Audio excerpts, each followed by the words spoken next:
voy a grabar la sesión para subirla a YouTube para si alguien no alcanza a verla completa o quiere retomar algo o los que de plano no puedan estar. Bueno, ya he recibido tareas de varias. Algunas sí les logro contestar, otras no, pero ya despuesito les mando un WhatsApp donde les digo cuántas tareas tengo de cada quien para que pues chequen, porque luego igual a mí se me traspapela la información y para que pues que no se me pase nada y ya me puedan ustedes decir si vamos bien. Ok. Ajá. ¿Y cuántas tareas tenemos, profe? Ahorita van 3. Ahorita irían 3. Pero son los 2 cuestionarios. Ajá. Y lo de... Había una comparación de las 2 narraciones de la creación del capítulo 1 y capítulo 2. Ok, gracias. Bueno, ok. Bueno, pues vamos a comenzar con la sesión del día de hoy, que sería pues un tema muy, un tema para muchos muy fuerte o un tema para muchos muy interesante, llamativo. Hay quien no quiere hablar del tema de los demonios. Hay quienes los consideran como parte de una mitología cristiana. Entonces, pues aquí el texto nos va a ayudar hoy para trabajar sobre este tema y poder, pues, sacar algunas luces sobre estos seres que existen en nuestra realidad. Muy bien.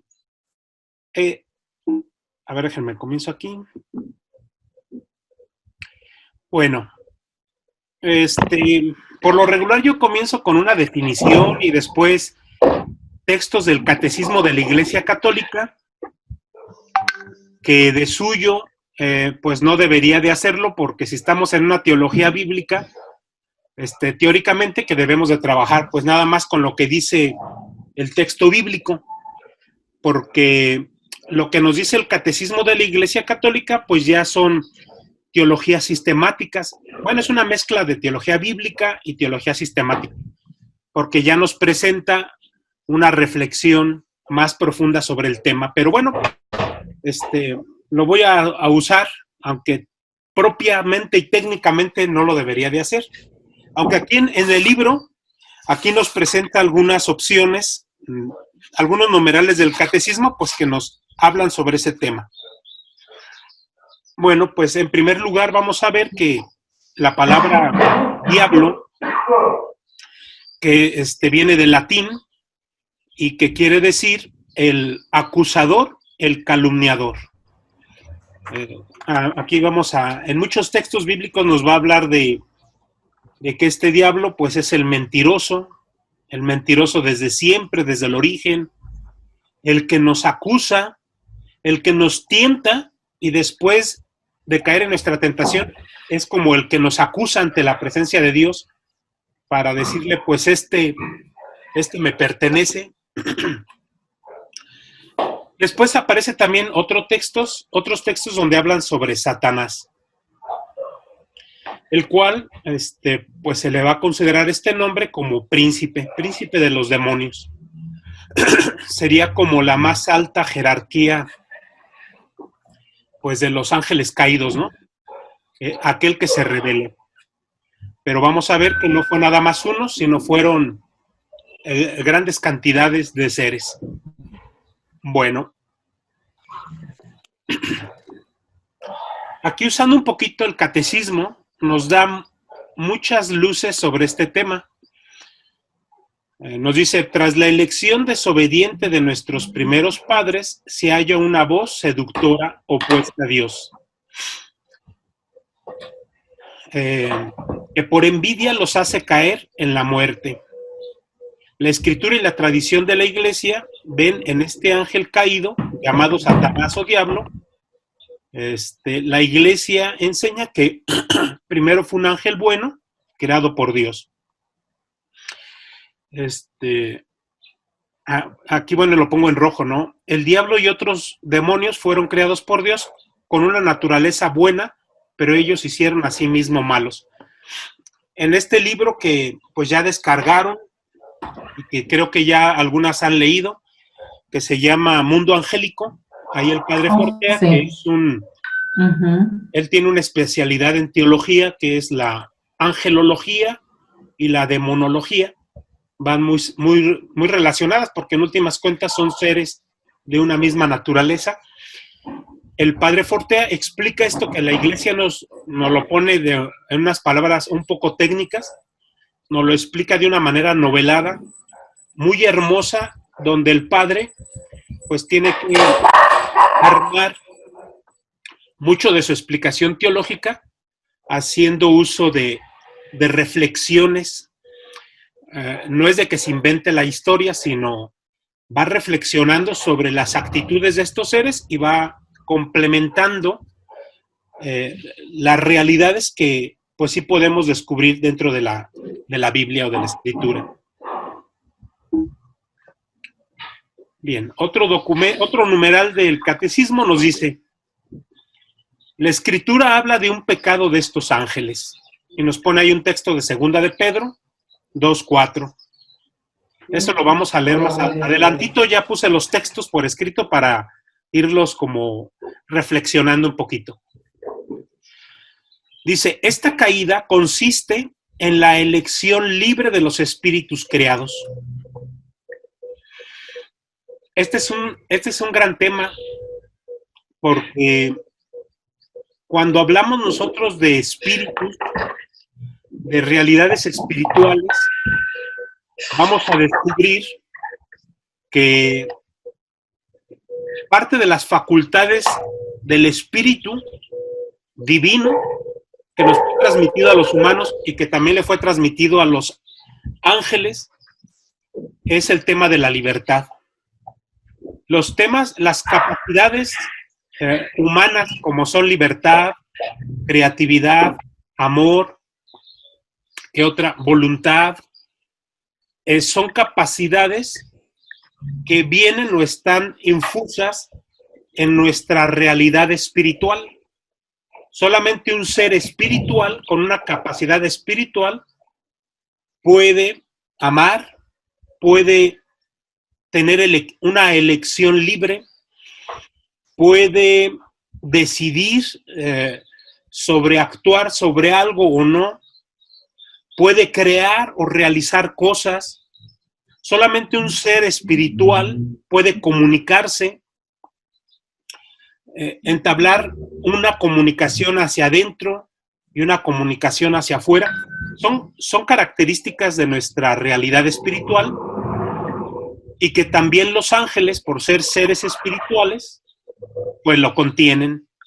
Así que estos ángeles, de entrada, pues contienen esta realidad espiritual donde les da la facultad de la libertad. Hay una elección de su parte. Por eso nos dice aquí en este texto del Catecismo, en el 392, dice: estos seres eligieron en una realidad libre de su capacidad espiritual sobre si rechazara a Dios o no. Ahorita más adelante, porque quien no haya leído el libro, pues lo vamos a leer poquito.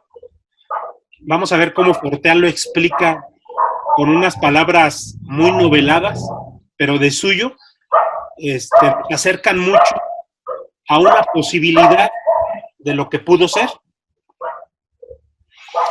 Bien, después nos dice aquí el numeral: encontramos un reflejo de esta rebelión en las palabras del tentador a nuestros primeros padres. Serán como dioses. En esa expresión ya estamos viendo en qué consistió la primera tentación que los demonios tuvieron ellos mismos. Y la gran tentación de estos seres espirituales consistía en que ellos de origen, en un momento determinado, quisieron ser como dioses. Les encargo si revisan sus micrófonos porque siento que se me está colando ruido. A ver si por ahí alguien detecta su micrófono y... Ah, ok, gracias.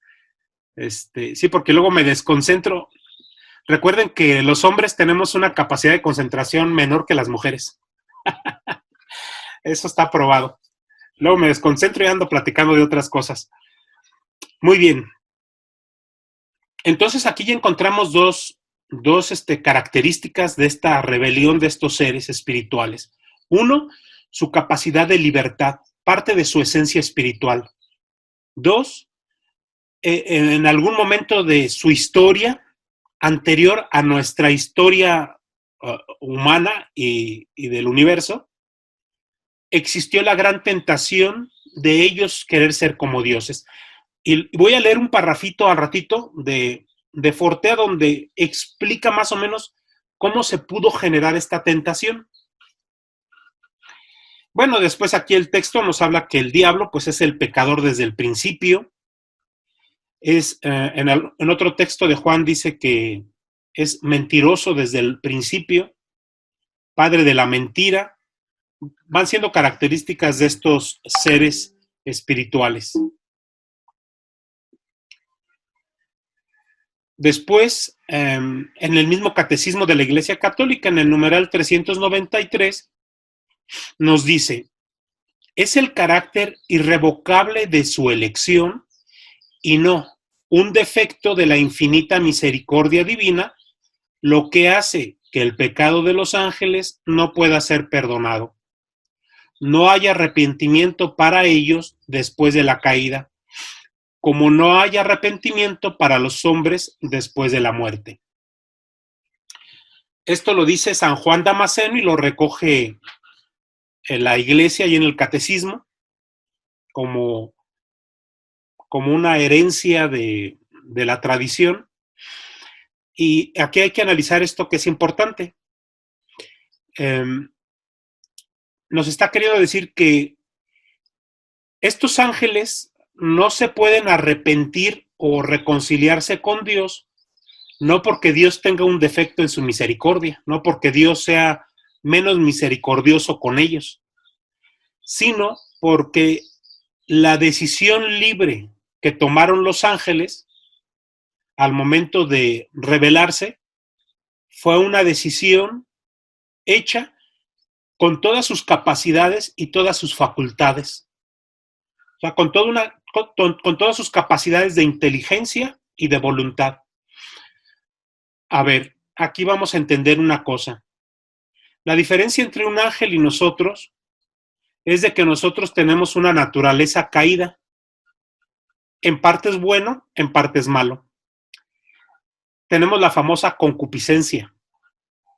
Esta concupiscencia nos habla de que nuestra alma espiritual trae un defecto de fábrica que nos fue heredado.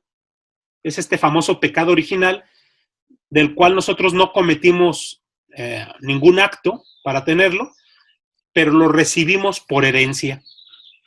Bien, este pecado original consiste en que nuestras capacidades y facultades espirituales vienen lesionadas de fábrica. Diciéndolo de otra manera, tenemos una capacidad intelectual reducida, consecuencia del pecado. Tenemos una capacidad de decisión reducida, consecuencia del pecado. Tenemos unas capacidades de toma de libertad más reducidas. No quiere decir que nuestra libertad y nuestras decisiones no valgan, sino que a veces nuestras decisiones libres están siendo ofuscadas, están siendo contaminadas por una serie de distorsiones argumentativas que podemos tener. O sea, en otras palabras, nosotros nos podemos autoengañar solos. Podemos generar ideas falsas y nos las podemos creer. Algo tan simple es, por ejemplo, si vemos en una cuestión hipotética, ¿verdad? Que a lo mejor nos ha tocado. Si vemos un lugar donde hay dinero, tenemos la oportunidad de robar ese dinero, nadie se va a dar cuenta. lo que empieza a pasar en nuestro interior, en nuestra área espiritual, que sería la inteligencia, comenzamos a generarnos argumentaciones del por qué tomar ese dinero no está mal. Y nos empezamos a autoconvencer. A veces hay gente que, y al final, ¿no? El que robó ese dinero puede decir, bueno, pues no era de nadie, a nadie le servía, el seguro se los pagará. Es una serie de argumentaciones internas que vamos haciendo. Bueno, continuemos. En el numeral 395 del Catecismo de la Iglesia Católica nos habla de algo muy importante y es de que estos demonios no son omnipotentes, no son los que tienen el control absoluto del mal en el mundo, sino como seres y criaturas hechas por Dios y que sí, con capacidades muy, muy especiales y más elevadas que las nuestras, pues sí tienen un poder superior al que nosotros podemos pensar, mas sin embargo, frente al poder de Dios, no tienen mucho que hacer. No hay que olvidar que son, como dice aquí el catecismo, no es más que una criatura poderosa por el hecho de ser espíritu puro, pero siempre criatura. No puede impedir la edificación del reino de Dios. Aunque Satán actúe en el mundo por odio contra Dios y su reino en Jesucristo, y aunque su acción cause daños de naturaleza espiritual e indirectamente incluso de naturaleza física, o sea, la iglesia nos está reconociendo que estos demonios actúan sobre nosotros a nivel de la tentación espiritual, pero también nos pueden provocar un daño físico. Mas, sin embargo, vamos a entender que el poder no lo tienen absoluto y que en últimas cuentas están sujetos al permiso de Dios sobre el mundo, sobre los humanos. Dice, en cada hombre y en cada sociedad, esta acción es permitida por la divina providencia que con fuerza y dulzura dirige. A veces Dios permite que existan cosas, por ejemplo, posesiones, pero aunque nosotros humanamente no lo entendemos el por qué, pero Dios en su proyecto y en su plan de salvación de la humanidad a veces permite un mal en una persona, un daño espiritual que conlleve una enfermedad o también una posesión, aunque nosotros no entendamos hoy, más sin en cambio, con el pasar del tiempo vamos a descubrir cómo muchas de estas personas adquieren una fortaleza y un crecimiento espiritual que no lo hubieran logrado si Dios no hubiera permitido pues esta acción del mal. La historia del hombre y del mundo dice, el que Dios permita la actividad diabólica es un gran misterio. No lo podemos descifrar, aunque sí, al pasar del tiempo, podemos como intuir y empezar a ver por qué Dios permitió eso. Dice, pero nosotros sabemos que en todas las cosas interviene Dios para el bien de los que aman. Es de Romanos 8:28, donde nos deja muy claro, y es parte del texto de muchos textos bíblicos, cómo Dios el mal no lo desea. Dios no quiere el mal, no quiere el daño, no quiere la acción del demonio. Mas, sin embargo, a veces este mal es necesario para que los hombres corrijamos, para que los hombres regresemos al amor de Dios, para que los hombres nos salvemos. Y esta es una verdad que en la Biblia se desarrolla mucho. No hay que olvidar el libro de Job, donde precisamente trata de eso, ¿no? Un demonio, un Satanás que está en diálogo, que claro, es un libro no histórico, es un libro pues metafórico, está a modo como de un poema, con muchas metáforas, donde en un diálogo de Satanás con Dios, el demonio va pidiendo permiso a Dios para tentar y dañar en su salud, en sus bienes, en su familia, a este famoso santo Job. Y Dios va permitiéndolo a modo de que este santo Job vaya demostrando, pasando la prueba, ¿no? Vaya como calando su fe, calando, templando esta fe, templando el amor a Dios, templando su entrega y su fe a la providencia. Y al final, pues sale victorioso. Es un librito del Antiguo Testamento que nos permite mucho entender un poquito esta dinámica del permiso de Dios ante la acción del mal en el mundo, que de suyo no lo vamos a entender. La destrucción, la muerte, la posesión, daños espirituales, pero quizás con el tiempo podamos vislumbrarlo, pero sin olvidar que aunque Dios permita algo para que un hombre se salve, siempre estará ahí latente también la acción y la decisión libre de este hombre. Aunque Dios permita algo, aunque sea malo, porque como dice Pablo, todo lo permite Dios para el bien de los que ama, todo, sean cosas buenas, también las cosas malas. Pero aunque Dios lo permita algo malo para que alguien se salve, porque Dios puede calcular que esto sea benéfico para la salvación o el bien espiritual de alguien, pero si ese alguien decide no avanzar espiritualmente, no recoger los frutos o aprender la enseñanza, pues no habrá conseguido un beneficio. Vamos a continuar con nuestros textos. Ahora sí, vamos a entrar ya a lo que sería el tema.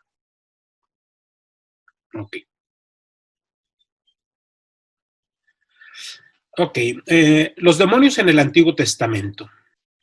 Vamos a encontrar que en el Antiguo Testamento van a aparecer muchas imágenes y menciones a diferentes demonios y que algunas de ellas, pues hay que ser honestos, han sido influencia de otras culturas a la cultura judía.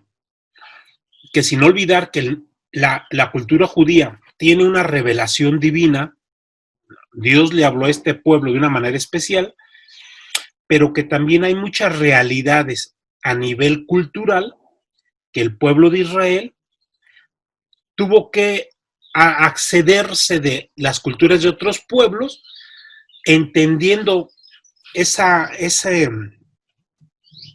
inculturación, entendiéndola bajo la luz de la revelación de Dios. O sea, Dios revela la existencia del mal, pero es el pueblo quien a este mal pues le da una forma, le da unos atributos, le da nombres que recoge de otras culturas. Vamos a encontrar que en esas otras culturas, Babilonia, Siria, Egipto, pues ya ellos tenían pues un reconocimiento de la presencia de entes malignos. Es más, se les rindía un tributo, un culto como si fueran otro dios, otra deidad, viendo que a lo mejor el mal pues también era como producto de otro dios. Aquí en nuestra cultura azteca pues tenemos al famoso Huitzilopochtli, que era el dios vengativo, el dios malo, ¿no? Al cual los pueblos aztecas le rendían un tributo, no por amor, sino por temor a que este Huitzilopochtli despertara en ira contra el pueblo, así que pues había que rendirle culto, vidas humanas, sacrificios humanos, y era la forma en que se generaba esta dinámica entre las culturas antiguas y estas realidades de los entes del mal. Que claro, en la cultura judía, este mal se entendía no como una divinidad, o sea, jamás se vio como una divinidad, pero sí se descubría que tenían un poder espiritual muy fuerte, muy poderoso, y al cual lo entendían, el pueblo de Israel lo entendía por revelación, que estaba esta fuerza maligna estaba por debajo del poder de Dios. Eso es único en el pueblo de Israel. Los otros pueblos y culturas no reveladas, pues veían en estos seres malignos la presencia de divinidades que competían y luchaban, así como si fueran las dos fuerzas, ¿no? Del yin y del yang, o sea, el bien y del mal. Que esto es una visión meramente pagana. El pueblo de Israel no lo veía así, o sea, veía la presencia del Dios bueno y que de una manera misteriosa existía una presencia mala, pero esta presencia mala jamás se podía poner al nivel del Dios Todopoderoso y que de cierta manera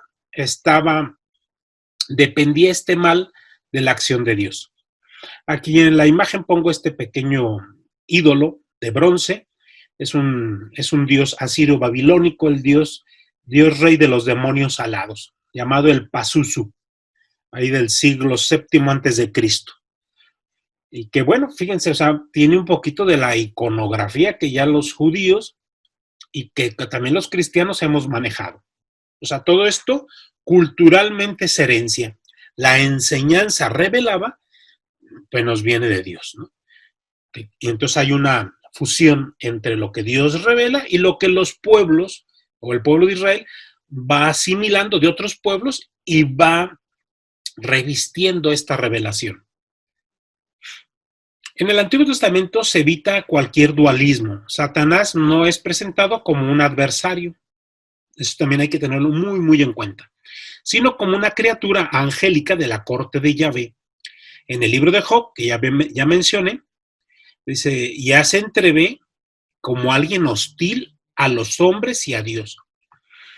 Pero este demonio, ahí en el libro de Job, muy hostil, pero siempre como aquel que está sujeto a Dios. Es más, es este demonio, este Satanás, que busca el permiso de Dios para que las cosas y los males sobre Job se consigan. Entonces es un demonio que está dialogando con Dios, como un poquito como tentando a Dios, diciéndole, mira, este hombre es muy bueno, porque Dios lo presume, este es un hombre justo, muy bueno, que me ama. Y le dice el demonio, así como tentando a Dios, ¿verdad? Que vamos a entender, a Dios no se le puede tentar, pero en la metáfora y en la alegoría de este libro, pero míralo, o sea, si tiene bienes, esposa, salud, a ver, quítale algo y vas a ver cómo deja de tener fe y de amarte tanto, y Dios le permite, bueno, pues vamos a quitarle esto, ¿no? Te doy permiso de que le quites su familia, le quites sus bienes, le quites sus amigos, le quites su salud. Entonces es lo interesante, ¿no? Que no es un Satanás que va actuando con poder autónomo. Bien, aquí tenemos estos otros textos también del Antiguo Testamento que nos va a ayudar un poquito a seguir entendiendo esto de la influencia cultural de otros pueblos, como tenemos aquí en el caso de estos sátiros, ¿no? Que ahí en el libro de Isaías se menciona la presencia de estos demonios, pero con el nombre de sátiros. Y dice así, ¿no? Hablando sobre Babilonia destruida, porque así como también Dios anunciaba la destrucción del pueblo de Judá y de Israel por ser infieles a Dios y traicionar el pacto, pues también hablaba de Dios de que iba a haber un castigo contra estos otros pueblos paganos, porque también cometían pecado y delitos, y bueno, pues había una consecuencia a su pecado. Entonces, hablando de esta Babilonia que sería destruida, se menciona, ¿no? Dice, ahí se congregarán las alimañas, hablando de la destrucción de Jerusalén, de Babilonia. En ese lugar, pues habitarán especies demoníacas y lo más asqueroso. Dice, ahí se congregarán las alimañas y los sátiros brincarán ahí. Y hablando, ahí es en el capítulo 13 de Isaías, ¿va? Y hablando en contra Edom, ahí en el capítulo 34, habla también de los sátiros que habitarán. Ya no habrá en ella nobles que proclamen la realeza. Más adelante dice, y un sátiro llamará a otro, también ahí reposará Lilith, el nombre de una demonia hembra que merodea en las ruinas. Y claro, entonces aquí estamos viendo ya una influencia meramente griega, ¿no? Pongo ahí a un lado esta imagen de estos sátiros, criaturas mitológicas griegas que pues vivían en los excesos de los placeres del mundo, entre la lujuria y el alcohol, y que andaban tratando de seducir y robarse a las doncellas. Bueno, pues es una imagen que recoge el israelita por esta cultura con estos griegos. Otro texto donde nos va a hablar de otro demonio con otro nombre, que es interesante, es ahí en el libro de Levítico, donde se habla de...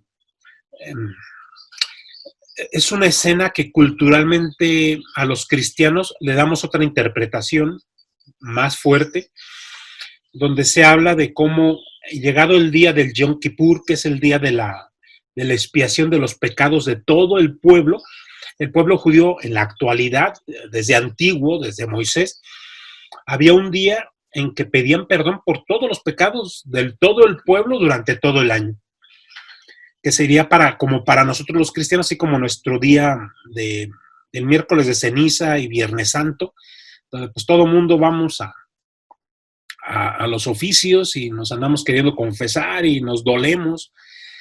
Entonces este ritual que se marca ahí en el Levítico nos va a presentar la presencia de otros demonios, ¿no? Con otros nombres. Y dice que Aarón tomará los 2 machos cabríos que se van a presentar para pedir perdón, ¿no?, a Dios por el pecado.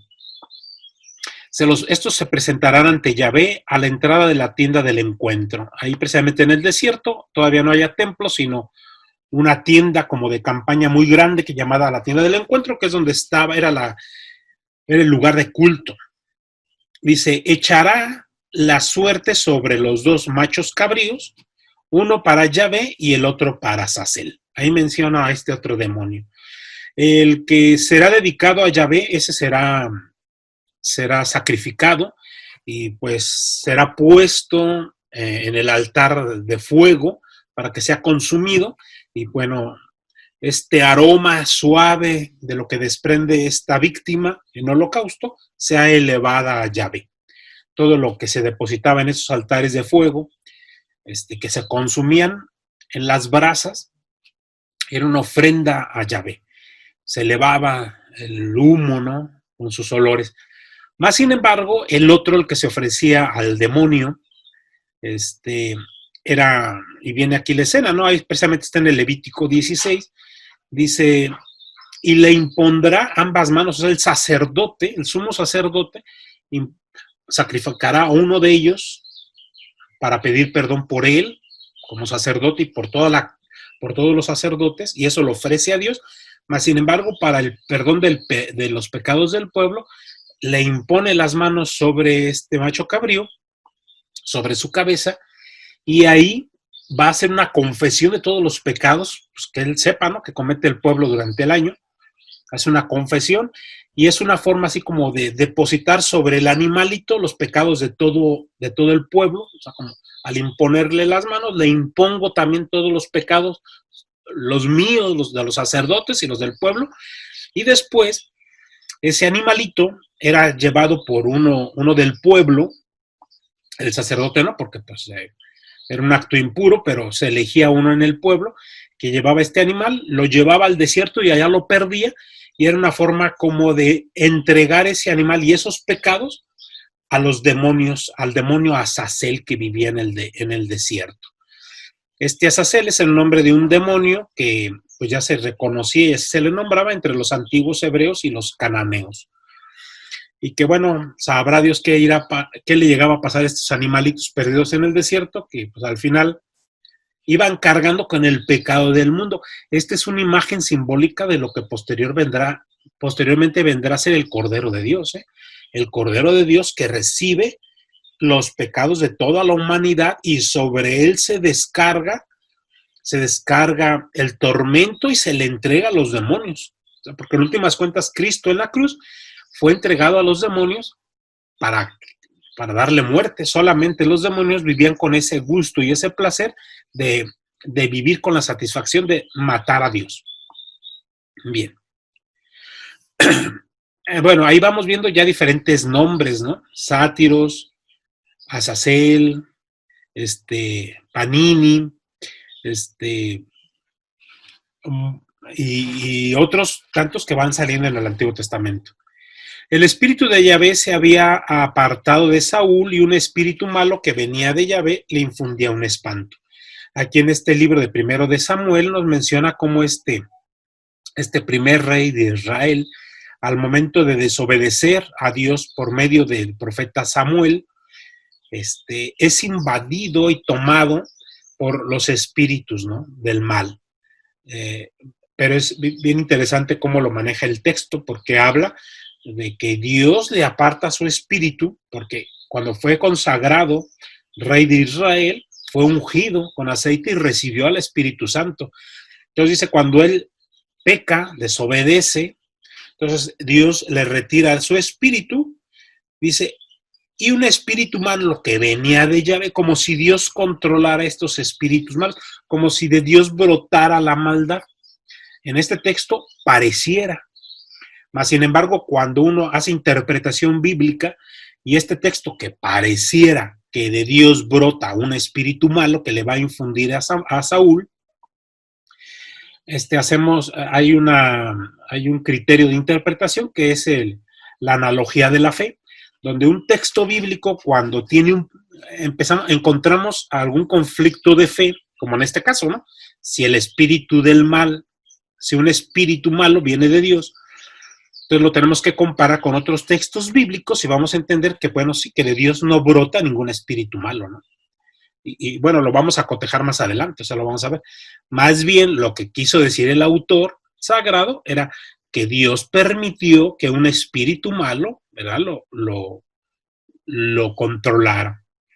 Que este pobre hombre al final, pues, está rayando en una locura, pues tomado, ¿no? Tomado por estos espíritus malos, que al apartarse de la virtud, apartarse de Dios y vivir en ese pecado, pues termina enloqueciendo, cosa que pasa hasta nuestros días, si no, no existirían los psicólogos.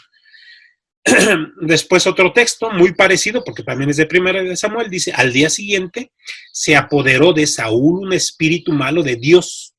Y volvemos, de Dios no salen los espíritus malos, sino entendamos, comparando este texto con otros, que lo que Dios hace, Dios permite. Si lo comparamos, por ejemplo, con Job, ¿no? Y otros textos que vamos a ver más adelante. O sea, Dios permite el mal, mas sin embargo, de Dios no brota el mal. En este caso, porque bueno, es la misma situación, y es por esta razón que el rey David todavía, bueno, ya había sido ungido, un chamaquito, logra entrar al palacio, porque mientras el rey Saúl vivía en su locura, en sus iras, depresiones, tomado por este espíritu malo, pues el rey David le tocaba el arpa, y esto era una terapia para relajar al monarca, y fue la forma en que el rey David logró entrar en palacio. Bueno, otro texto donde también hay una mención de la acción de estos espíritus malos, de estos demonios, lo tenemos ahí en un libro también del Antiguo Testamento llamado Tobías, donde nos va a ayudar a entender cómo en hay presencias espirituales buenas y presencias espirituales malas, y que entre ellos hay una acción, una batalla. Pero no nos habla exactamente sobre la batalla, la primera batalla, ¿no? O sea, hay más una referencia que nos ayuda a entender que en nuestra realidad hay entidades espirituales de luz que batallan, luchan contra estas entidades espirituales de la oscuridad. Bueno, más adelante pongo el texto.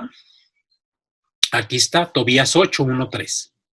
Dice, recordó Tobías las palabras de Rafael, y tomando el hígado, Rafael es el arcángel, que es de las citas en este libro donde aparece únicamente la presencia de este arcángel, que iba acompañando precisamente a Tobías, y que por eso se llama Rafael, es la medicina de Dios, porque bueno, le da instrucciones de que saque un pez, y de este pez va a sacar sus entrañas, y a través de estas que se van a quemar, va a lograr curar la enfermedad de su papá. Entonces, tomando el hígado y el corazón del pez de la bolsa donde los tenía, los puso sobre brasas de los perfumes. El olor del pez expulsó a los demonios que escapó. Expulsó al demonio que escapó por los aires hacia la región de Egipto. Y fue Rafael, o sea, este arcángel, a su alcance, lo ató de pies y manos y en un instante lo encadenó. Fíjense cómo el texto pues usa también otras metáforas. O sea, ni los ángeles ni los demonios tienen pies ni manos, mas sin embargo el autor, el escritor sagrado, hace uso de estas metáforas para darnos como una idea, ¿no? Y nos presenta así como una batalla, ¿no? Lo amarra, cosa que no ocurre. O sea, porque no hay manos ni pies, no hay cuerpo, pero es la metáfora. Mas, sin embargo, aquí el mensaje teológico que nos está dejando es como si estas entidades espirituales de luz y de oscuridad entablan una batalla y donde estos espíritus de luz logran sofocar la maldad de los demonios. Pero claro, estas batallas no son corporales, son batallas espirituales donde interviene el intelecto y la voluntad, donde interviene la libertad. O sea, vamos a ver que son auténticas batallas de razones intelectivas, ya que es la esencia de los seres espirituales. Pero bueno, la metáfora la tiene que hacer el escritor porque de otra manera sería difícil para el pueblo comenzar a profundizar en estos temas. Bien, tenemos en el mundo, en el Antiguo Testamento, como este pueblo de Israel había tenido una prohibición de parte de Dios de tener una relación con los pueblos, con los demás pueblos paganos que vivían a su alrededor, sobre todo los cananeos, y todo se debía a que fácilmente el pueblo de Israel comenzaría a coquetear y adquirir malas mañas de otros pueblos, sobre todo en temas religiosos. Y este es uno de ellos, donde en Canaán y en otras religiones de otros pueblos se tenía la costumbre de ofrecer a los vales, a los dioses paganos, ofrecer víctimas a sus propios hijos como una forma, es como una práctica para tranquilizar la ira de estos demonios, de estos dioses malos, y de esa manera lograr, a través de la sangre de estas víctimas, era calmarlos a estos dioses y que estos permitieran la llegada de la lluvia, la fertilidad. Entonces, de alguna manera, la concepción que se tenía sobre estos demonios era, pues sí, seres villanos y que por temor teníamos que hacerles ofrecimientos. Mas, sin embargo, aquí tenemos varios textos donde veíamos cómo este pueblo de Israel llegó momentos en que asumió estas prácticas demoníacas y se dejaron llevar por esta cultura. Aquí yo pongo este pequeño texto, este parrafito del Salmo 106, donde dice: no exterminaron a los pueblos que Yahvé les había indicado. O sea, Dios, Yahvé, les había prohibido tener relación con estos pueblos cananeos y hasta les pedía, ¿no?, a través de algunos profetas, que a través de batallas lograran matarlos, ¿no?, expulsarlos de su territorio, nada que ver con ellos. Por eso dice, no exterminaron a estos pueblos, no fueron obedientes. Dice, más bien se mezclaron con los paganos y aprendieron sus prácticas. Adoraron a sus ídolos, que les sirvieron de trampa. Sacrificaron a sus hijos y a sus hijas a demonios. Sangre inocente derramaban, la sangre de sus hijos y de sus hijas. Y bueno, pues esto que parece algo antiguo y macabro, pues lo vemos en nuestro tiempo y es tan actual. Estos ofrecimientos que se hacen a través del aborto, ¿no? Que en últimas cuentas son prácticas que se realizan y no con una clara conciencia de quien la va a practicar este aborto, como también le pasaba a estos antiguos israelitas, ¿no? Mas, sin embargo, pues sí, son ofrecimientos de vidas buscando una mejor vida.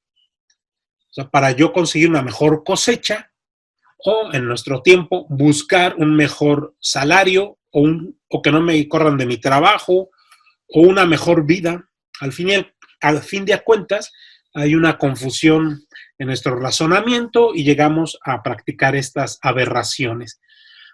Interesante sobre el tema, en la época de Jesús, ya todavía en la época de Jesús. Aquí estamos hablando del Salmo 106 y ahí arriba pongo el Deuteronomio, también viene un texto similar donde hace esta mención, pero ya en la época de Jesús había una zona al sur de Jerusalén donde, aparte de que se quemaba la basura de la ciudad, era el lugar, los depósitos de basura, también había gente que llegaba a hacer prácticas de sacrificios humanos y era conocido como, a ver, déjenme recuerdo el nombre que el mismo Jesús le ponía, era a ver, déjenme recuerdo el nombre, es se me fue el nombre, porque Jesús no habla del infierno, habla ahorita a ver si me recuerdo el nombre. Sí, no, ahorita se me fue de plano. Que es por eso Jesús hace la referencia a que en ese lugar hay fuego eterno, porque en esa zona del sur de Jerusalén no se apagaba el fuego porque siempre había tiradero de basura, siempre se estaba quemando algo. Y no me acuerdo del nombre, pero ahorita a ver si me recuerdo bien. Bien, hay que identificar con Satanás, en mayor o menor medida, otras figuras del mal que nos presenta la Biblia, la Sagrada Escritura. Bueno, ahí de la cual ya hablamos, por ejemplo, aquí tenemos a Azazel, de la cual ya hablamos. Aquí otro nombre, ¿no?, que aparece en Tobías, sería el Asmodeo, un demonio, ¿no?, que mató a los 7 maridos de Sara. Tenemos ahí el nombre de Lucifer, que aparece en Isaías 14, del cual ahorita vamos a leer ese texto. Y que la palabra Lucifer es en hebreo el, que quiere decir estrella de la mañana. Un nombre muy hermoso. Que quien ya leyó el libro del padre Fortea, pues ahí lo menciona, ¿no? Es más, así lo menciona Fortea como Lucifer, cuando este espíritu, el más perfecto entre todos los seres angélicos, fue creado por Dios. El primero en ser creado, Luzber, la estrella de la mañana. Al ser lo primero que Dios crea en medio de la nada y en medio de la oscuridad, lo primero que crea es una estrella, ¿no? Y al ser la primera, por eso de la mañana, es como la primera estrella de la mañana, y es donde Dios se deleita en su creación, comenzando con este ser angélico, y posterior de él vendrán muchos, muchos, muchos más. Pero al ser el primero, como que Dios se pulió, Dios se volcó en esta criatura y le hizo excelsa y hermosa. Después viene el nombre de Belcebú, del hebreo Baal Zebub, señor de las moscas, del cual ya en Mateo se hace referencia cuando los fariseos acusan a Jesús de que él curaba con el poder de Belcebú,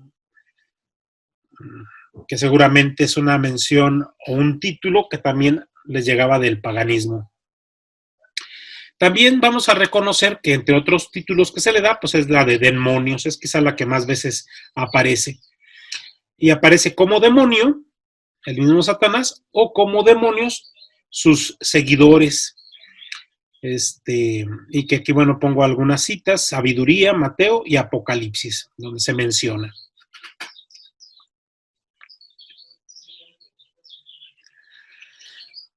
Bien. La teología de los demonios es una herencia del pensamiento judío tardío. Se le considera a los demonios como ángeles caídos, cómplices y auxiliares de Satanás. Bueno, vamos a partir de que para nosotros los cristianos, la teología de los ángeles y los demonios es una teología heredada por la cultura judía. Y mucho de lo que nosotros en nuestra teología cristiana tenemos como verdades y certezas, pues ya fue en un primer momento, formó parte de la tradición oral del pueblo de Israel y algunas quedaron plasmadas en el Antiguo Testamento.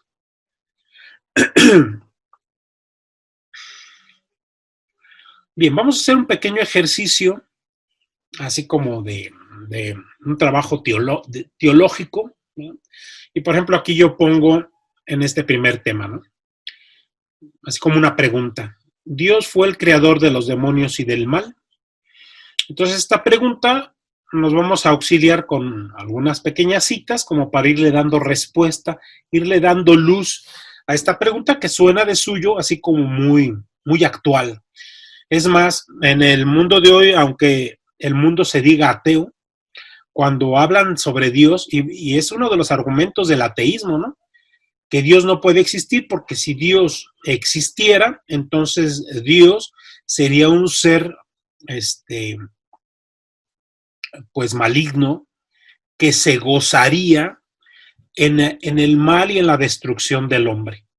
Al existir tanto mal en el mundo, y si existiera un ser superior, entonces este ser superior permitiría y se gozaría en la existencia de este mal en el mundo, y nosotros seríamos como unas piezas en su ajedrez donde él se está divirtiendo a través de nuestro dolor. Ese es uno de los argumentos del ateísmo, ¿no? Del por qué la no existencia del Dios perfecto.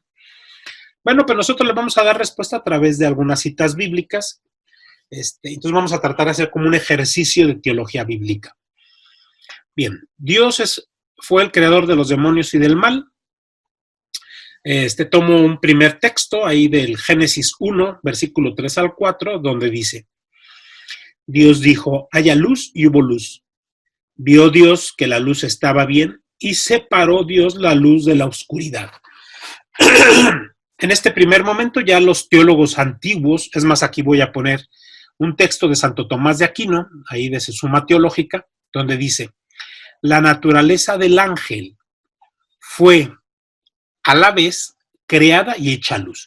En este primer texto ya los teólogos antiguos y los santos ven el momento en que Dios crea a estos seres angélicos, seres de luz, ¿no? Dios crea la luz. Recordemos que en este momento Dios no está creando el sol, no está creando los cuerpos celestes con luz, sino está hablando de una luz espiritual. ¿Verdad? Recordemos que cuando Dios crea, en este mismo poema de la creación, Dios crea el sol, es si mal no recuerdo, creo que es en el tercer día. Entonces, aquí nos dice Santo Tomás de Aquino, la naturaleza del ángel fue a la vez creada y hecha luz.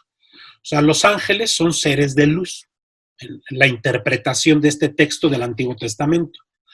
Pero a la vez que hecha luz fue también separada de las tinieblas. Esta presencia de las tinieblas nos está haciendo como una referencia que hay que interpretar desde la teología bíblica. Hay que interpretar pues, que hay una separación de los seres de luz a los de los seres de la oscuridad. Hay una separación con las tinieblas. Pero Dios no creó esas tinieblas. Aquí, según nos dice el texto, y usando el criterio de interpretación de este mismo texto por los santos de la antigüedad. O sea, Dios lo que hace es separa. Dios crea luz. Eso sí lo hizo Él. Crea la luz. Pero llega un momento en que hay que separar esa luz de las tinieblas, de la oscuridad, porque algo pasa, ¿no? No nos explica este texto qué pasó. Vamos a tener que entrar a otros textos, pero de entrada estamos viendo que Dios no creó la oscuridad. Dios no creó las tinieblas, sino Dios las separa. No es bueno que estén juntas, porque se contaminan, ¿no? Dice, fueron separadas de las tinieblas de las que se entiende son los ángeles rebeldes, dicho por Santo Tomás de Aquino, ¿eh? Entonces, partiendo de esas interpretaciones de la antigüedad, pues vamos como dándole sentido a nuestra pregunta. ¿Dios creó el mal? No, Dios creó todo bueno. Y esto está en el Génesis capítulo 1, versículo 31. Vio Dios cuánto había hecho, o sea, lo que hizo, y todo estaba muy bien. O sea, lo que Dios hizo estaba bien. Atardeció y amaneció el sexto día. Este es el párrafo del último día de la creación. Entonces, ¿Dios creó el mal? Es la gran pregunta. No, Dios no creó el mal. Dios todo lo hizo bueno. Lo que Dios hizo fue separar lo que se pervirtió de lo bueno. Pasamos a este otro texto. Dice, bueno, que sería como ya la interpretación del texto del Génesis. Dios no hizo a los demonios, ni hizo el mal. ellos cayeron en sus propias tentaciones.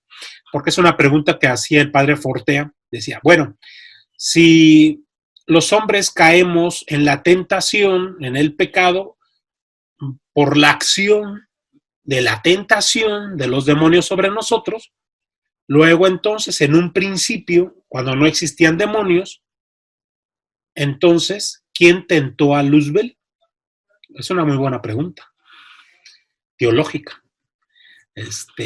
Entonces, la respuesta es, pues no, nadie tentó a Luzbel. Luzbel se tentó a sí mismo. Entonces, Fortea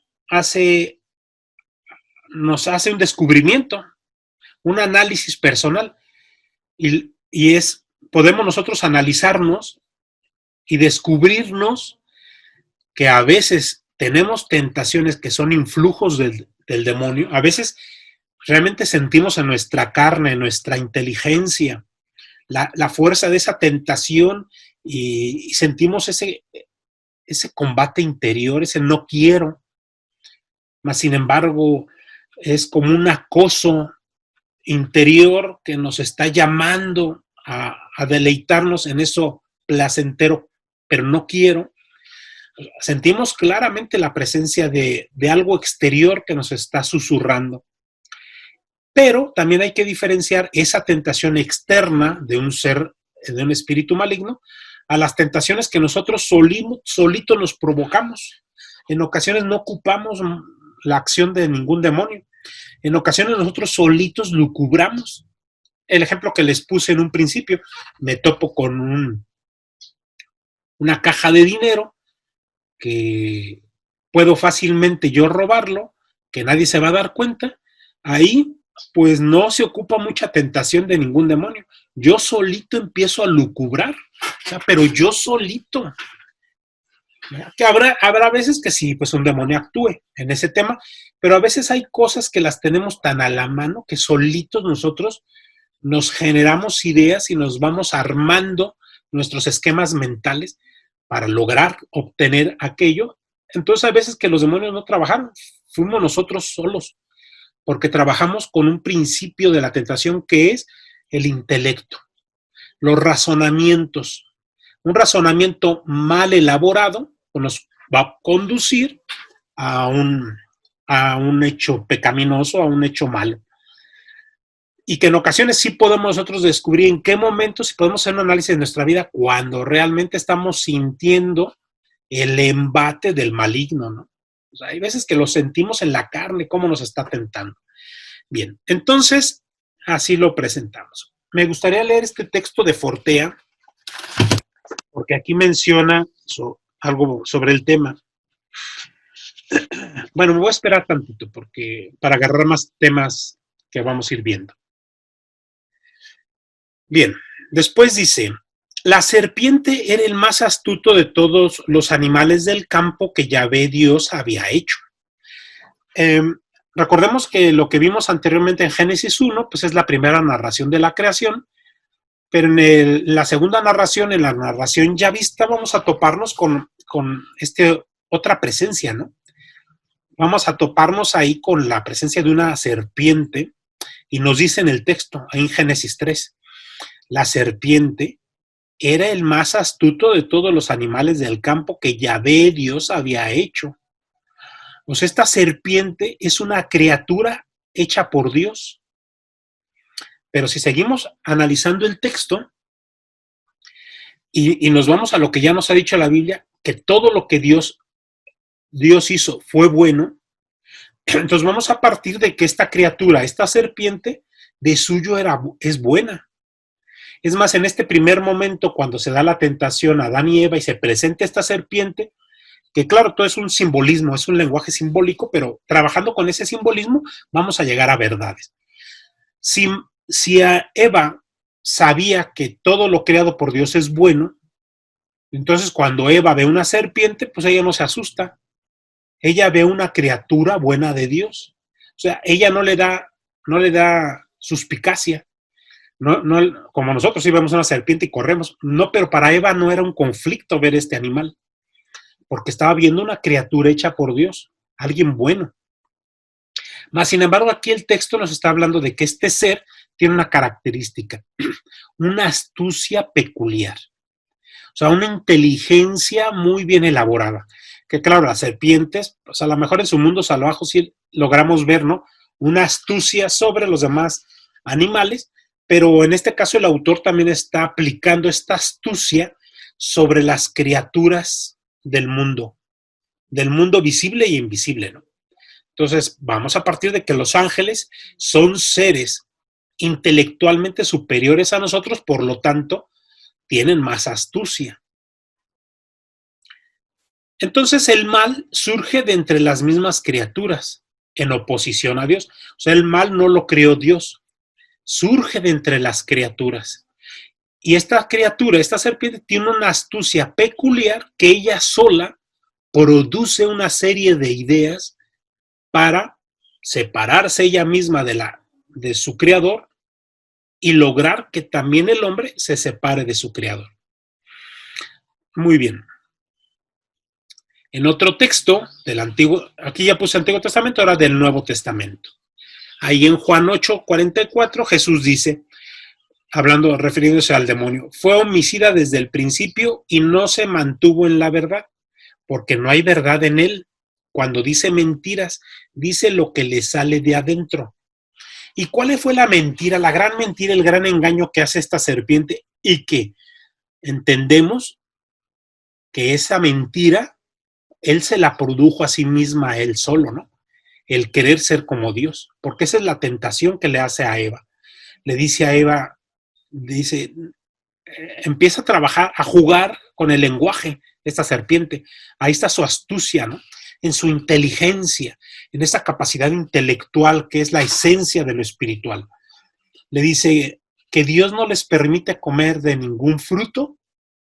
O sea, empieza a armar una argumentación y Eva le dice, no, sí están permitido comer cualquier fruto, menos de ese, del árbol del bien y del mal. La ciencia del bien y del mal. Y la serpiente le dice, es que él no quiere que tú lo comas porque entonces serás como Dios. Y ahí está una de las grandes claves del pecado. El que cuando pecamos queremos ser como Dios.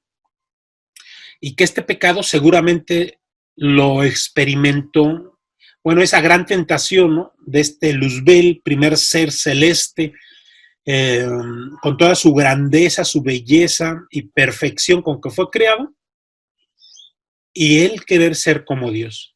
Y ahorita voy a leer el texto de Fortea, donde nos va a ayudar a entender el por qué ser como Dios. Pero entonces es un personaje que empieza a salirse de la verdad y entrar en una serie de artimañas mentales para ir adentrándose en la mentira. Y Jesús nos revela que era el mentiroso desde el principio, desde siempre. Es homicida desde el principio y no mantuvo la verdad. Ok, viene la caída. Aquí en este texto, igual pongo un texto del Antiguo Testamento y un texto del Nuevo, donde estos textos se complementan. Por ejemplo, el saber que existe una caída, en el Antiguo Testamento tenemos este párrafo de Isaías 14, del 11 al 12, donde dice así, tu arrogancia ha caído en el Seol. El Seol es el mundo de los muertos, ¿no? Pero ¿por qué llega a ese mundo de los muertos? Por su soberbia, su arrogancia. Pero todavía no sabemos de quién está hablando, ¿no? Todavía Isaías no nos dice. Dice, al son de tus cítaras. Fíjense, aquí hay una capacidad que se le atribuye a los seres angélicos y a los demonios. Es una capacidad del control y el manejo del arte de la música. Aquí habla de la cítara, ¿no? O sea, un ser que domina este arte de la música que de suyo nos acerca, bueno, nos mueve interiormente, espiritualmente y nos acerca a Dios. Muchos textos nos hablan, ¿no? Como estos ángeles cantan glorias a Dios. Es a través del canto y la música como se le va rindiendo honor se le va rindiendo adoración a Dios. Entonces aquí nos lo presenta, ¿no? Este ser arrogante que tenía un control especial con la música, ¿no? Al son de tu cítara. Dice, te acuestas en una cama de gusanos, tus mantas son gusaneras. ¿Cómo has caído de los cielos, lucero, hijo de la aurora? Y aquí aparece esta expresión de Luzbel, ¿no? ¿Cómo has caído del cielo, lucero, hijo de la aurora, hijo del amanecer? O sea, luz, estrella de la mañana, ¿no? Lucero de la aurora, luz de la mañana. Has sido abatido a tierra, dominador de naciones. O sea, has sido derrumbado. Te has precipitado. Dice, tú que tienes el control sobre las cosas del mundo, sobre las naciones, o sea, lo reconoce. En el mundo, Luzbel, Satanás, tiene un control. Tú que habías dicho en tu interior, al cielo voy a subir por encima de las estrellas divinas, voy a establecer mi trono, me sentaré en el monte de los dioses. Entonces aquí Isaías no está hablando de este lucero de la mañana, ¿verdad? Que se había dicho, o sea, que se precipitó al mundo, pero él había dicho, él quería subir hasta el cielo, por encima de todas las estrellas, por encima de los demás ángeles, y poner su trono en el monte de los dioses. O sea, él, tanta era su belleza, tanta su belleza y su grandeza, que él quería estar al lado de Dios. ¿Cuál era la tentación? Ser como Dios, sentarse en el monte de los dioses. Entonces ya tenemos otro texto bíblico que nos ayuda a ir reforzando ese principio teológico. Después nos vamos a Lucas, donde nos habla también sobre cómo fue precipitado, ¿no? Y una vez que llegan los discípulos que fueron a predicar enviados por Jesús, y regresan y llegan contentos, ¿no? Y dicen, hasta los demonios nos obedecían, le dicen a Jesús. Y dice, Señor, hasta los demonios se nos someten en tu nombre. Y él les responde, yo veía a Satanás caer del cielo como un rayo. O sea, aquí tiene mucho sentido esta expresión. O sea, nos está hablando que Cristo, Jesús de Nazaret, es ese Dios que existió desde antes de todos los tiempos, y él logró contemplar esa acción primera de cómo estas estrellas se separan, ¿no? Las estrellas de luz y las estrellas que caen en la oscuridad. Entonces ahí nos habla uno de su divinidad, porque solo como Dios preexistente pudo verlo y contemplarlo. El preexistente, y nos descubre, ¿no? Cómo pues abandona, se separa, ¿verdad? Es precipitado, ya no pertenece a los cielos. Muy bien. Ahora vámonos al texto de la batalla. Dice, este es un texto de segunda de Pedro, estos sí ya son de Nuevo Testamento, es segunda de Pedro, capítulo 2, versículo 4. Dios no perdonó a los ángeles que pecaron, sino que los precipitó, otra vez la expresión precipitó, en los abismos tenebrosos del Tártaro. Esta es una zona montañosa que está ahí en lo que es el Asia Menor, el Tártaro, ¿no? Y el autor, en este caso Pedro, está haciendo una analogía con una realidad geográfica, ¿no? O sea, como si hubiera ahí quizás hay cuevas, ¿no? Profundas. Entonces, para hacer la asociación. Los abismos tenebrosos del Tártaro, y los entregó para ser custodiados hasta el juicio. ¿Por qué hasta el juicio? Bueno, el Tártaro pues, es una zona geográfica, pertenece al mundo, y ahí estarán en el mundo hasta el día del juicio final, cuando llegue Cristo y consiga la derrota final del mal en el mundo. Va a haber una derrota absoluta, total. La primera derrota es en su resurrección, pero la derrota total, absoluta, sin vuelta, o sea, donde va a dejar aniquilado al poder del maligno, va a ser en su parusía, en su segunda venida. Bueno, pero ahí hay una mención también de esta batalla, esta precipitación, Y la que es más claro, pues va a ser aquí este texto de Apocalipsis, capítulo 12, donde aparece la mujer y el dragón. Y nos dice el texto: apareció en el cielo un signo sorprendente, una mujer vestida de sol, con la luna bajo sus pies, con 2 estrellas. Va hablando de este signo que se presenta. Esta mujer se le aplica a este texto de Apocalipsis, se le aplican varias interpretaciones, no nada más es una. Uno, pues sí, la presencia de María, la Virgen, ¿no?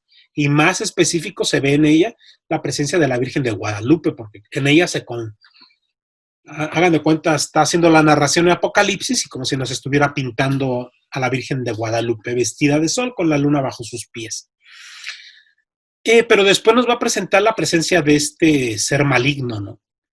Del dragón. Apareció después otro signo en el cielo, un gran dragón rojo. Rojo porque el simbolismo aquí en Apocalipsis es color de la destrucción. El rojo es el color muerte, guerra, peligro. Todo eso va teniendo sus sentidos. Después nos dice que este dragón tiene 7 cabezas. El 7 es el simbolismo de la perfección. O sea, es un dragón que en su ser tiene una perfección, que es perfectamente imperfecto. O sea, en él existe la perfección del mal. O sea, es absolutamente malo. No hay rescoldo de bondad. No hay algo bueno, pues, en él. Es el mal absoluto. Por eso 7 cabezas. Y 10 cuernos. O sea, en sus 7 cabezas hay 10 cuernos. El número 10 simboliza un número que podemos contar. O sea, con 10 dedos de la mano, ¿no? O sea, algo que tiene una limitación numérica. Y el cuerno es poder. En la simbología de Apocalipsis simboliza poder. Entonces, 10 cuernos es un poder limitado. Sí tiene poder, pero está limitado. Son 10 cuernos con poder, pero son 10. O sea, es un número que podemos contar con las manos. Es un número limitado. Que llevaba sobre su cabeza 7 diademas. También son símbolos, estas diademas son símbolo de poder real, ¿no? De autoridad, de gobierno de naciones. Después dice, barrió con su cola la tercera parte de las estrellas del cielo. Entonces nos presenta así como una imagen de lo que vino a ocurrir al principio de los tiempos. O sea, logra él, este dragón rojo, que nosotros ya sabemos que es Luzbel, logra eliminar una tercera parte de las estrellas del cielo. Una tercera parte. No la mayoría, no la mitad, menos de la mitad, una tercera parte. O sea, no es completo. También nos sigue hablando como este ejército de Satanás no es total, no es completo, no es un 3, el 3 es perfección. Es una tercera parte, o sea, es un poder menor a Dios y a Dios se le representa con el 3. Entonces el dragón rojo es una tercera parte y Dios es el 3. Vamos entendiéndonos desde la simbología numérica del Apocalipsis. Bien, entonces dice, entonces se entabló una batalla en el cielo, porque es posterior este texto. Y nos habla de Miguel, ahí saca la presencia de este otro arcángel Miguel, y sus ángeles combatieron con el dragón. También el dragón y sus ángeles combatieron, pero no vencieron. No hubo ya en el cielo lugar para ellos.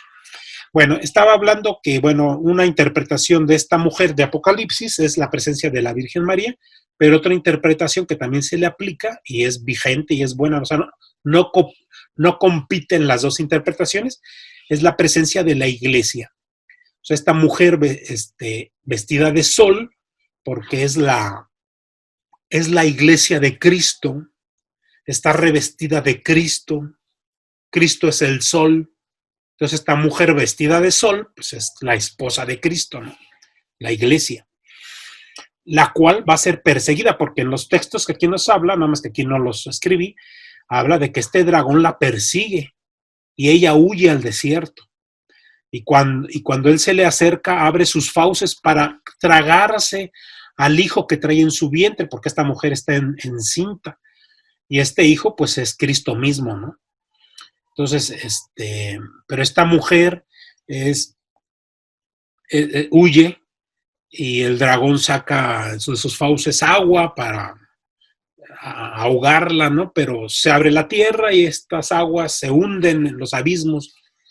Es toda una batalla, ¿no? Muy propia del Apocalipsis. Pero aquí lo interesante es sacar esta batalla que se nos narra. Bueno, antes de pasar a esta otra parte, sí me gustaría leer un poquito sobre Fortea, porque es una narración muy hermosa la que nos hace Fortea, tratando de acercarnos, de comprender esta teología que acabamos de ver desde los textos bíblicos. A ver, déjenme lo encuentro. Bueno, en un primer momento Dios crea a los ángeles. Dios lo representa como una gran esfera, pero esta esfera tiene velos interiores, así que estos ángeles no logran contemplar totalmente a Dios. Perciben que en esa esfera está Dios, que hay un poder supremo muy grande en esa esfera. Esta esfera irradia luz, irradia amor, irradia bondad. Y los ángeles están convencidos que de ahí brotaron y que es como el ser necesario, ¿no? De donde brotan. Mas, sin embargo, saben los ángeles, hay un periodo, ¿no? Hay como un periodo que los ángeles están como en un proceso de perfeccionamiento personal, porque estos ángeles, y dicho por Santo Tomás de Aquino y Santo Agustín, o sea, su naturaleza es el intelecto, es la inteligencia.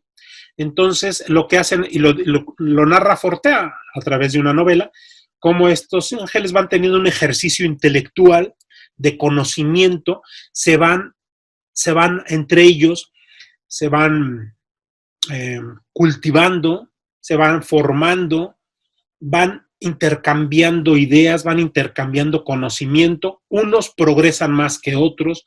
Hay unos ángeles dedicados más al mundo místico, se consagran más a la oración, mientras que otros se preocupan más por lucubrar, por conocer la verdad. Y dice Fortea, y es muy cierto, ¿no? En las búsquedas del conocimiento, todos los seres humanos encontramos placer. Y el placer de los ángeles es el conocer, profundizar en estas verdades, profundizar en esa realidad de la esfera. Todo eso es parte de lo que los ángeles van realizando. Y ellos saben que va a llegar, bueno, no, ellos no lo saben. O sea, Dios prepara el día de una gran revelación. Va a haber un día de una gran revelación. Y después de esa revelación será la gran prueba. Quien supere esa prueba, Dios en su designio decide que los que superen esa prueba podrán contemplarlo a él en toda su plenitud, ya que ahorita se le contempla, pero no en su totalidad. Bien, entonces Dios dispuso que iba a llegar un día de una gran revelación. Fortea va explicando todo esto, claro, en base de textos bíblicos que ya leímos, va explicando que Luzbel tenía un problema, mucha perfección, mucha belleza. Era un ángel bueno que amaba a Dios y se gozaba en servirlo y en adorarlo. Pero a veces Luzbel se preocupaba tanto por profundizar en el conocimiento, se preocupaba tanto por el conocimiento de la verdad, que a veces llegaba a puntos de un egoísmo no pecaminoso, pero sí de olvidarse un poco de Dios o del culto a Dios o de entregarse más a Dios y estarse preocupando más por él seguirse gozando en todas estas bellezas espirituales, como es el conocimiento, es la razón, es la música, es el arte. Un poquito ahí se pierde Luzbel. Mas, sin embargo, dice Fortea, pero eso no era pecado. Eran pequeñas manchitas, pero nada que lograra apartarlo de Dios. Y un Luzbel que nos presenta Fortea, un Luzbel comprometido, ¿no?, con el servicio a Dios. Un Luzbel que le ofrecía sus servicios a Dios. Mas, sin embargo, aquí viene el tema de la gran prueba. Y aquí se los voy a leer. Bueno, aquí Fortea dice, Luzbel entonces no pensaba en un pecado mortal. O sea, no había maldad, pues, en este ser, porque había sido creado bueno. A ver, déjenme ver dónde encuentro. Dice aquí, bueno, la debilidad espiritual de su hijo no le dejaba más que esas dos opciones. La decisión de Dios optó por seguir adelante. O sea, Dios mismo, desde Fortea, contemplaba una imperfección en Luzbel. O sea, un Luzbel más preocupado por otras realidades y como que llegaba a olvidar en cierto momento en la entrega más profunda a Dios. Dice, Luzbel era libre y aunque le costase, podía superar sus propias tentaciones. El mismo Fortea nos habla de tentaciones propias de este ser angélico. Muy bien, ok, ya después dice, pero llegó un momento en que no hubo que pensar que hubo que pensar en otros los ángeles y no solo en la historia personal de uno de ellos. Y llegó el momento de la gran revelación. Se hizo silencio en los cielos y firmamentos, y el firmamento cayó y Dios habló de un modo solemne. Dice, nos reveló que un día Dios crearía un universo material. Vimos la vida florecer en él. Nos dijo que crearía a la humanidad. Aquello nos llenó de alegría. El plan de Dios era algo que jamás se nos hubiera ocurrido. Materia. Nos sorprendió. Hasta entonces solo había existido entidades espirituales. No dijimos para qué, simplemente nos sorprendió. Una nueva realidad, la materia. Después dicen, y entonces añadió que hasta ahora le habíamos adorado a él como Dios, pero que ahora nos pedía algo más difícil. Ahí viene la gran prueba. Que le adoráramos hecho hombre.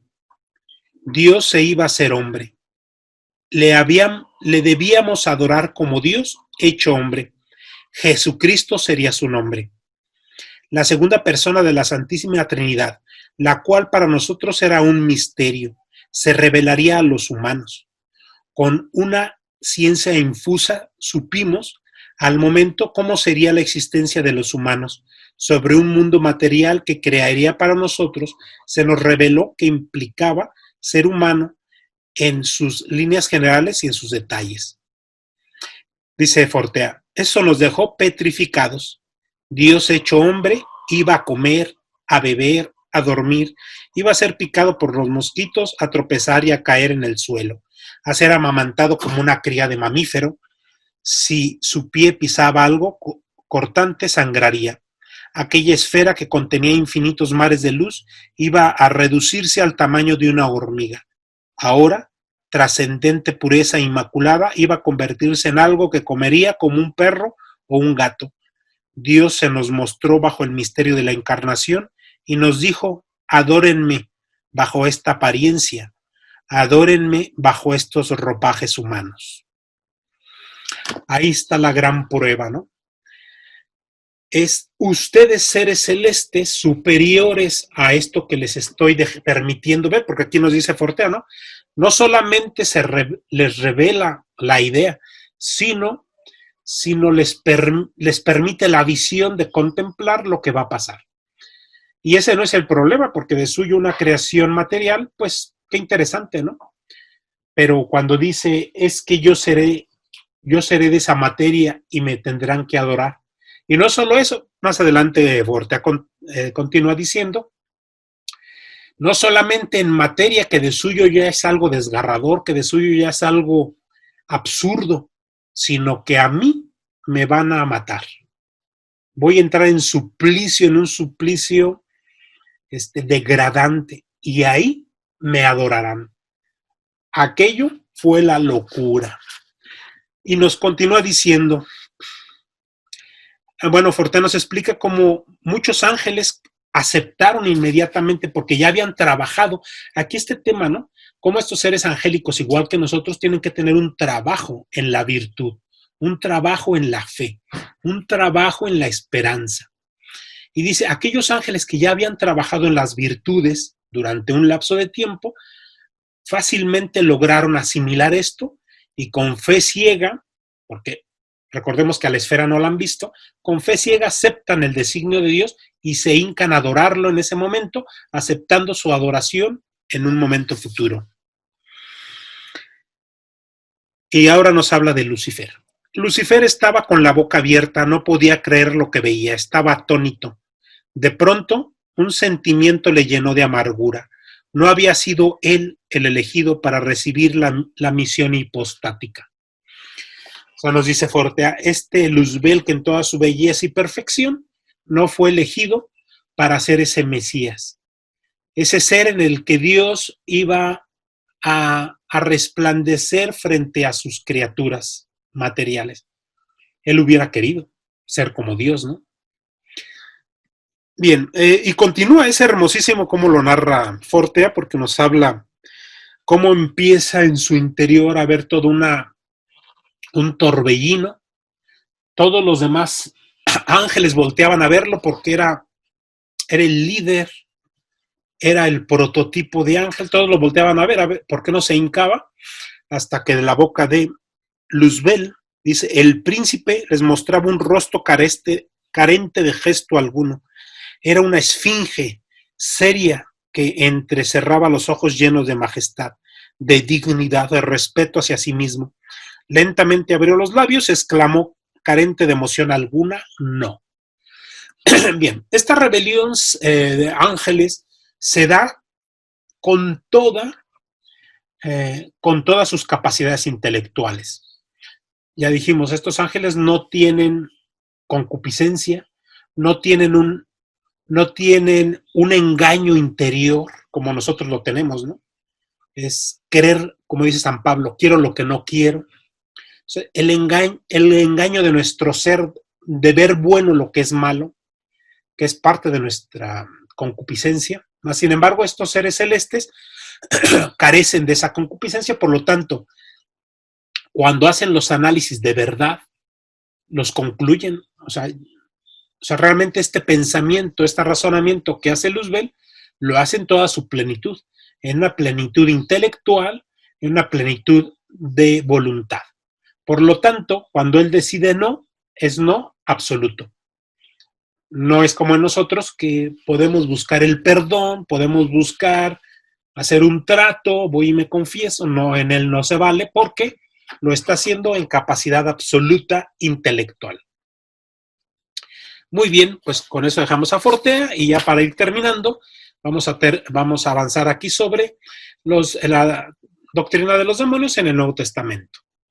Bueno, pues ya los evangelios se encargan de recordarnos constantemente que la venida de Jesucristo al mundo, aparte de anunciarnos la buena nueva, fue también dar un acercamiento, tener un encuentro personal con los marginados de la humanidad, donde Jesús encuentra su punto vulnerable, donde Jesús encuentra sus sentimientos más profundos de acercamiento, es con los más marginados.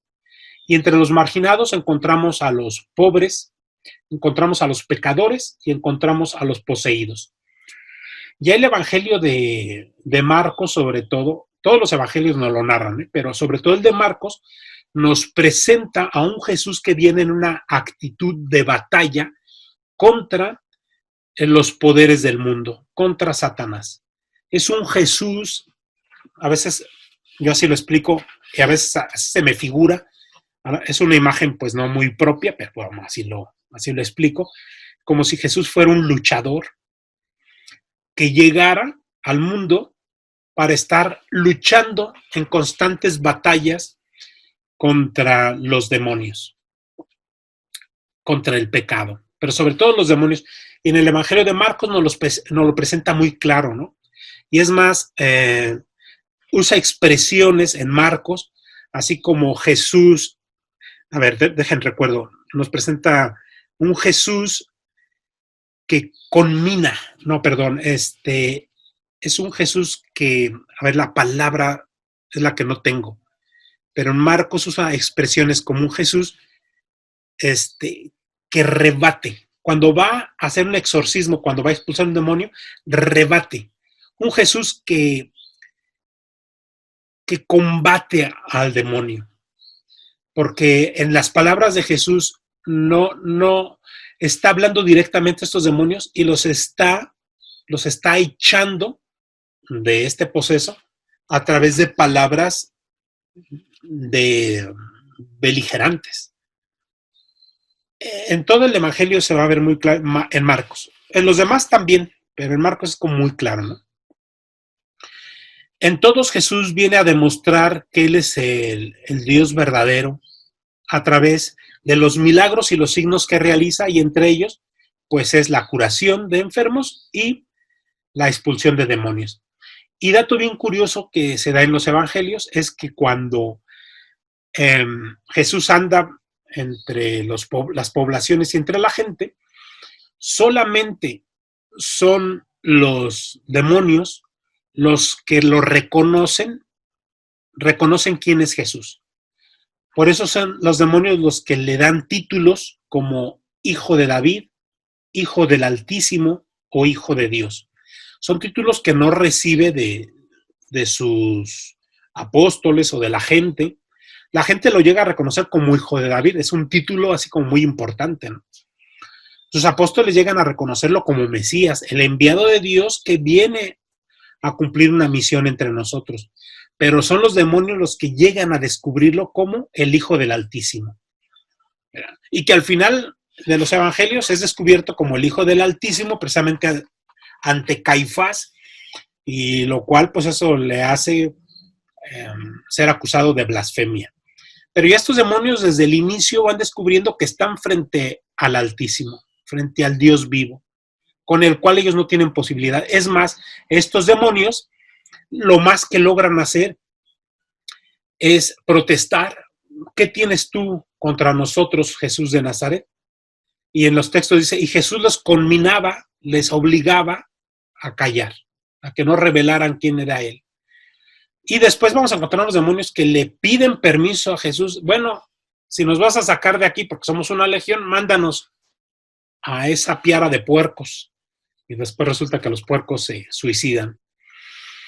Bueno, es una característica muy interesante en todos los evangelios, este Jesús que viene en un combate cuerpo a cuerpo, en un combate acérrimo contra estos seres espirituales que están dominando y controlando el mundo.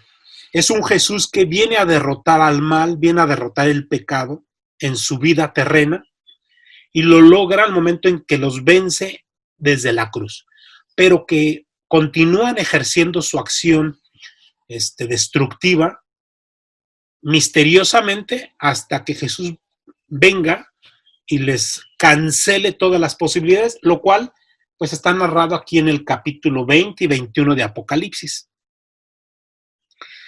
Bien, Jesús libera a los endemoniados de Garasa, los garasenos, que andaban entre las tumbas. Jesús libera de demonios y cura de enfermedades. También en los textos evangélicos vamos a toparnos como de repente también vamos a descubrir que a algunas personas se les dice que son endemoniados, pero que se deja entrever que tienen una enfermedad. O sea, tienen una enfermedad y que por esa enfermedad se les atribuye estar posesos, pero que posiblemente pudieran solamente tener una enfermedad o también una enfermedad provocada por un ejercicio de un demonio. Esto es algo que en teologías liberales actuales algunos teólogos llegan a negar que estas narraciones de los exorcismos de Jesús hayan sido ciertas y bueno, llegan a argumentar de que estos famosos endemoniados no eran otra cosa más que enfermos pero que en su época no podían más que decirles, no se entendía el tema de la enfermedad mental o alguna enfermedad y pues se les daba el adjetivo de posesos. Cosa que, bueno, pues, falsea mucho la interpretación de estos textos. Jesús realmente combatió contra estos demonios y dejó la potestad sobre sus apóstoles para que ellos también la ejercieran en su iglesia. Y esto lo vemos también muy narrado, muy explicado en el libro de Hechos de los Apóstoles, donde vemos cómo estos apóstoles van ejerciendo también este carisma de exorcismo, que es uno de los grandes designios de Jesús. De los grandes designios de Jesús a sus discípulos era el anuncio de la buena nueva, el bautizar y el expulsar demonios. O sea, son de las cosas particularmente necesarias que debe de ejercer la iglesia y sus ministros en el mundo. Anunciar su palabra, bautizar, expulsar demonios. Y vamos a encontrarnos en las narraciones de Hechos de los Apóstoles. Bueno, ahorita me recuerdo, por ejemplo, a cuando, bueno, hace poquito di esa clase, cuando Pablo y, a ver, déjenme recuerdo, iba con Silvano, sí, Pablo y Silvano entran a Filipos, a la ciudad de Filipos, y ahí dice el texto, dice, una esclava que estaba dominada por un espíritu de adivinación, o sea, había un demonio de adivinación en ella, con la cual sus amos ganaban un dinero porque la esclava adivinaba a la gente y pues los dueños de la esclava cobraban. Mas, sin embargo, esta esclava iba detrás de Pablo y de Silvano gritando, estos son enviados del Dios Altísimo. O sea, dentro de sus adivinaciones, estos demonios, al final de cuentas, eran obligados a hablar y revelar una verdad y de que estos dos, Pablo y Silvano, iban como enviados misioneros apóstoles del Dios Altísimo.